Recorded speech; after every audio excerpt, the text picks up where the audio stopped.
Bicara soal pemerintah, tentu kita tidak asing lagi dengan yang namanya pemerintah. Kenapa? Karena pemerintah ini adalah lembaga yang mengatur kehidupan kita sedari kita lahir sampai dengan kita meninggal dunia. Oleh karena itu, sangatlah penting untuk kita memahami mengenai ilmu pemerintahan. Di dalam program studi ilmu pemerintahan Universitas Amikom Yogyakarta, kita tidak hanya membahas mengenai ilmu pemerintahan saja, tetapi it's more than that. Apa aja? Ini dia rangkumannya. Ilmu pemerintahan adalah ilmu yang mempelajari bagaimana melaksanakan pengurusan, pengaturan, kepemimpinan dan organisasi baik pemerintah pusat maupun dengan pemerintah daerah serta rakyat maupun dengan pemerintahannya. Adapun materi yang dipelajari dari mata kuliah dasar-dasar ilmu pemerintahan yang pertama itu mengenai kemunculan dan perkembangan ilmu pemerintahan. Di sini membahas mengenai konsep dasar mengenai ilmu pemerintahan serta pembahasan mengenai open government dan open society. Yang kedua, kemunculan revolusi industri dan gelombang demokrasi. Revolusi industri ini sendiri terjadi sampai 5 kali revolusi industri yang dimana faktor utamanya itu dikarenakan faktor teknologi, sosial, budaya, dan ekonomi. Sedangkan untuk gelombang demokrasi sendiri terjadi sampai 4 kali gelombang demokrasi. Dan juga membahas mengenai teori dan paradigma ilmu pemerintahan, hubungan dan perbedaan ilmu pemerintahan dengan ilmu lainnya jika dilihat dari objek material dan objek formal, serta mempelajari mengenai negara dan sistem pemerintahan.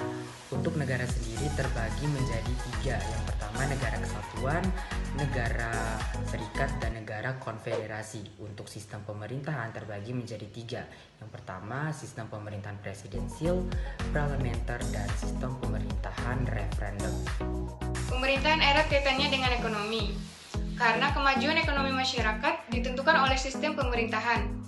Nah, di sini ilmu pemerintahan mempelajari mengenai sumber daya ekonomi, pasar faktor produksi, permintaan dan penawaran, kebijakan ekonomi, pengangguran dan kemiskinan, dan lain sebagainya. Di dalam ilmu pemerintahan, tentu saja kita tidak luput untuk mempelajari etika pemerintahan, di mana kita belajar untuk berperilaku baik dan benar sesuai dengan nilai-nilai keutamaan yang berhubungan dengan hakikat manusia. Bahwa kita ketahui dalam ilmu pemerintahan sangat bersinggungan dengan masyarakat, dengan diperintah dan memerintah.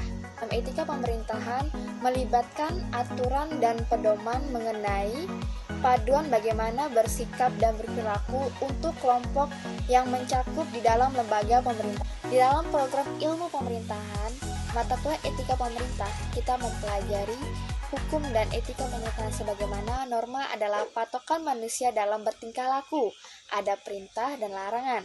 Sedangkan hukum adalah suatu sistem norma yang mengatur kehidupan dalam masyarakat. Selanjutnya dalam program ilmu pemerintahan mata kuliah etika pemerintahan kita juga mempelajari asas-asas penyelenggaraan negara. Dapat disimpulkan secara singkat bahwa etika pemerintahan diadakan untuk membuat pemerintahan yang sudah ada untuk menjadi lebih baik. Dengan adanya etika pemerintahan, di setiap pemimpin dari pemerintahan dan stafnya akan muncul rasa hormat terhadap manusia atau masyarakat dan HAM yang dimiliki masyarakat.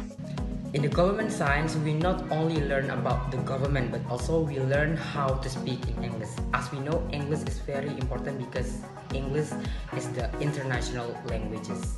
Here in the government science, Amikom University, we learn about meet and greet, how to introduce simple past, simple present, and simple future.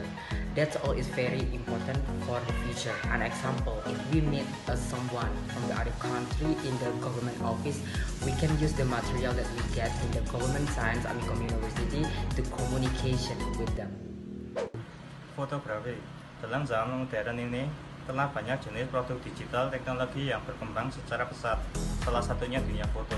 Keterkaitan mata kuliah fotografi dengan ilmu pemerintahan adalah untuk memberikan bekal pemahaman mengenai spesifikasi fotografi dalam ilmu politik, di mana melalui gambar-gambar mampu menciptakan wacana pengetahuan yang bermakna sehingga gambar-gambar tersebut seolah mengisyaratkan pesan misi dan semacamnya yang dapat mempengaruhi hal lain.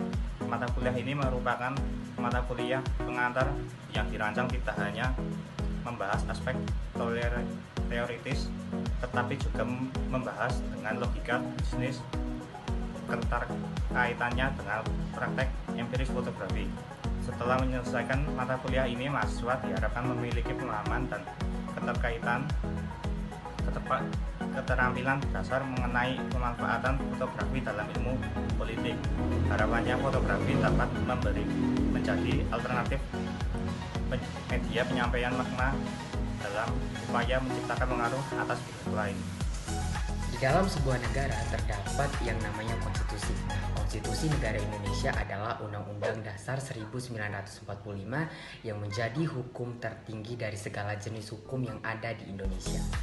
Di dalam program studi ilmu pemerintahan, kita mempelajari mengenai konstitusionalisme yang mengatur hubungan antara pemerintahan dengan warga negara, serta yang mengatur hubungan antara lembaga negara yang satu dengan lembaga negara yang lainnya. Kita juga mempelajari mengenai hak asasi manusia, di mana hak asasi manusia itu telah termuat di dalam Undang-Undang Dasar 1945.